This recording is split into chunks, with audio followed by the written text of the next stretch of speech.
नमस्कार SK न्यूजमध्ये आपलं स्वागत आहे. मुंब्रा येथे शरीराचे तुकडे करून हत्या, 4 महिन्यांनंतर गुन्ह्याचा उलगडा.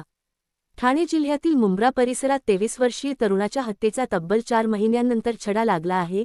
किरकोळ वादातून मित्राची हत्या करून मृतदेहाची ओळख पटू नये म्हणून त्याचे तुकडे करून वेगवेगळ्या ठिकाणी फेकल्याचा धक्कादायक प्रकार समोर आला आहे.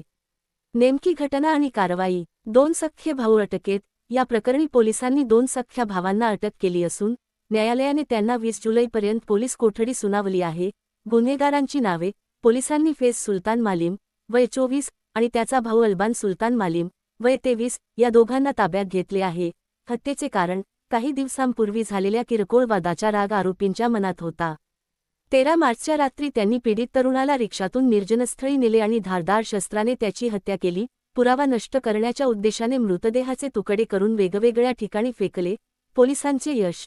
ही धडाकेबाज कारवाई नवीन पोस्टेक झालेले वरिष्ठ पोलीस निरीक्षक राजेश गज्जल आणि गुन्हे शाखा घटक -4 च्या पथकाने केली आहे. तपासातील महत्त्वाचे दुवे: आरोपींनी घटनेचा मोबाईलवर व्हिडिओ चित्रित केल्याचे तपासात उघड झाले असून पोलिसांनी तो मोबाईल जप्त केला आहे. सुरुवातीला मुंब्रा पोलीस ठाण्यात अकस्मात मृत्यूची नोंद झाली होती, परंतु शवविच्छेदन अहवालात मृत्यू हत्येमुळे झाल्याचे स्पष्ट झाल्यानंतर गुन्हा दाखल करण्यात आला. या गुन्ह्यात अजून कोणाचा सहभाग आहे का, याचा तपास सुरू आहे.